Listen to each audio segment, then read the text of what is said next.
All right, settle in.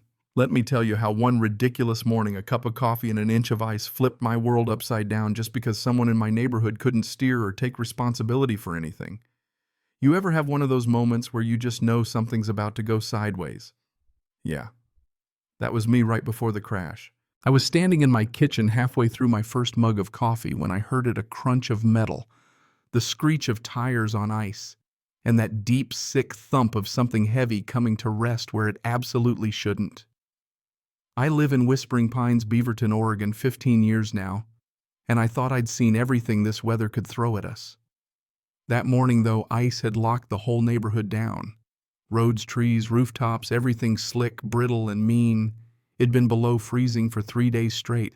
So I'm there in my robe, working from home like every other poor soul with an internet connection when I hear the crash. My name's Brandon Lewis, by the way, IT consultant full-time, keyboard jockey, and apparently amateur first responder. I put my mug down hard already in my throat, and sure enough, there's a silver Lexus SUV at the bottom of my driveway, the front end mashed right into my garage door. Not a love tap either, a dent you could spot from the moon. Now here's where it gets good. The vanity plate on that Lexus, I recognize it before I'm even halfway out the door. Patricia Hendress, HOA President, Queen of the Neighborhood Clipboard Warriors.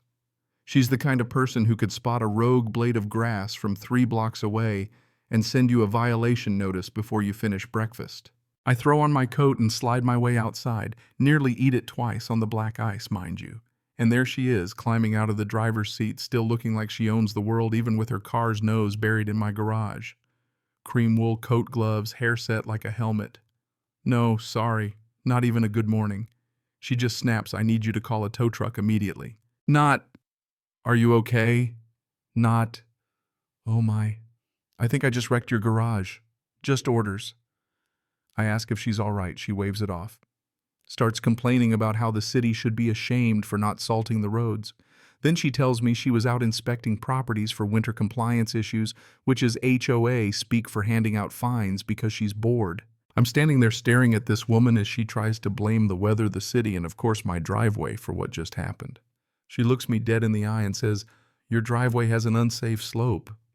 I'm not sure it meets HOA standards. You can imagine how that sits with me. The woman who just skated into my garage talking about my driveway being a hazard. This is classic Patricia. 2 years ago, she tried to fine me for painting my shutters a color she said wasn't approved, even though 3 other houses have the exact same shade. Last spring, it was a bird feeder. Before that, my trash cans. I swear she wakes up every morning dreaming up new ways to write me up. I call the tow company Pete's Towing. They're swamped because, well, it's an ice storm. Dispatcher tells me it'll be 2, maybe 3 hours. Patricia looks like I've just shot her puppy. That's unacceptable. Tell them it's an emergency, she says. I explain what actual emergencies are: cars in ditches, people hurt, real problems. Her car, just bruised pride in my garage. She refuses to wait in my house, probably worried she'll catch non-compliance from the air, but after 20 minutes she's on my porch shivering and ready to reconsider. She comes in, immediately starts inspecting my living room like she's doing a property tax assessment. Accepts coffee, then proceeds to critique everything from my throw pillows to my mailbox showing rust along the bottom edge. She points out like that's a felony. 2 hours drag by. When the tow truck finally rolls up, I want to hug the driver. He sizes up the scene, tells us we're lucky no one got hurt. Patricia naturally demands to know how long it'll take. He says 15-20 minutes ice makes it tricky. She huffs as if he's delaying on purpose. Once her Lexus is free, the damage is clear. My garage door's wrecked, her bumper's cracked. Then comes the cherry on top. "You'll need to pay for this," she tells me. I laugh. She says dead serious. "Your unsafe driveway caused this accident, so you're responsible for the tow." I tell her she can bill Santa Claus for all I care, but I'm not paying for her mistake. She storms off after paying the tow fee herself, not before trying to stick me with the bill. Mind you, then promises I'll be receiving a formal citation for your unsafe driveway and other violations I've observed. And buddy, she follows through. 3 days later, the ice melts, and I get a letter from the HOA official letterhead and everything. 3 violations: rusty mailbox, grass too long, and you guessed it, driveway exceeding safe parameters. Oh, and a demand for $250 for the tow. Now I've had enough.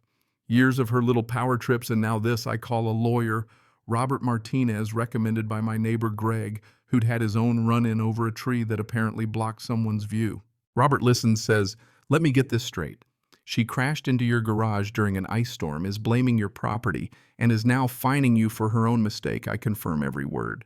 He tells me this is textbook retaliation.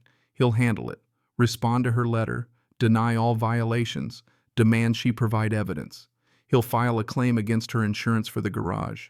If she keeps it up, we sue for abuse of authority. Patricia doesn't back down. She doubles down, sends another letter saying now the dented garage door is itself a violation. So let me get this straight. She bashes in my property, then threatens to fine me because it's ugly.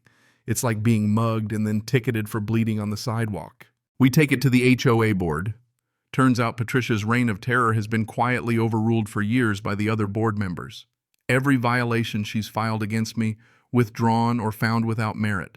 I'm not alone either. During the meeting, neighbors start sharing their own Patricia stories, wreath fines, chalk on driveways, you name it. The board votes to rescind all violations against me and require any future citations from Patricia go through the full board for approval. Patricia's the only no vote.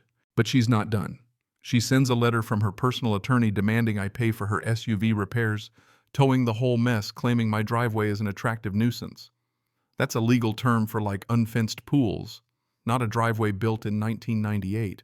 Robert, my lawyer, laughs, tells me to ignore it. A week later, Patricia's insurance company sends me a check covering the garage repairs. I figure maybe, just maybe, that's the end. Nope. Next, I come home to a notice from the city building department. Someone wonder who filed a complaint claiming my driveway was illegally modified. The city sends out an inspector. Turns out the driveway's original to the house, never altered, fully up to code. Inspector tells me off the record that all the recent complaints in our neighborhood are coming from one source. Guess who? So now I'm done playing defense. I ask Robert to file suit, harassment, abuse of authority, the whole works. He lays out everything, the accident, the bogus fines, the city complaints, years of pattern behavior. Patricia gets served at the next board meeting, hears it from the vice president, turns white as a sheet, bolts out of the room. Her attorney files a motion to dismiss saying she's just doing her duty. The judge isn't having it, sees right through the game. Schedules a hearing. Meanwhile, the board starts looking into her decisions, finds a long trail of selective enforcement, fake rules, vendettas. Board votes to start the process to remove her as president. She threatens to sue them too, but no one's listening anymore. At the hearing, the judge asks, straight out, did Patricia hit my garage? Did she demand I pay for her tow? Did she send a bunch of new violations that never existed before? Patricia has to admit yes to all of it. Judge denies the motion to dismiss, tells Patricia she's crossed a line, retaliation, harassment, plain as day. Patricia's attorney folds, offers a settlement. She'll pay my legal fees, drop the claims, write an apology. I say that's not enough. She needs to resign from the board. There's a long, bitter conversation, but finally she agrees. Patricia steps down. The neighborhood collectively breathes out. Now you might think the story ends there. For a few weeks, it feels like it. Life goes back to normal. My garage door's fixed. The mailbox replaced, sparkling. The new HOA President, Donald Chen, is actually reasonable. The board rewrites the rules so nothing like this happens again. Neighbors start coming out of their shells. There's laughter, kids playing outside, snowmen lining my driveway instead of violation notices. But karma's not done with Patricia. Turns out she'd filed false police reports claiming residents, including me, were threatening her. The cops investigate. Turns out it's all fabricated, no calls, no threats, nothing. Patricia gets arrested, goes to trial, gets convicted, fines, probation, community service, and a restraining order keeping her away from the neighborhood. She moves out before Thanksgiving.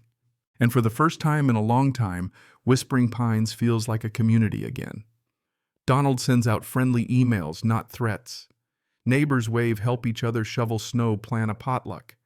My phone buzzes with invites, not complaints. Kids build snowmen in my yard, laughter echoing off the houses. My so-called hazardous driveway. Just a place for sledding and making memories now. Looking back, the moral's clear. Sometimes you have to stand your ground, even if it means months of headaches. People like Patricia thrive on fear, on folks keeping quiet and hoping she'll move on to someone else. The real fix isn't new rules or lawsuits, it's neighbors standing up together saying, not here, not anymore. So let me ask you, where's the line between rules and community between order and living in fear. Have you ever dealt with someone like Patricia? Drop your story down below, or just tell me where you're listening from. I'd love to know if you think I went too far or not far enough. This is the kind of quiet I fought for, a quiet built on respect, not intimidation. And I'm not letting go of it ever again.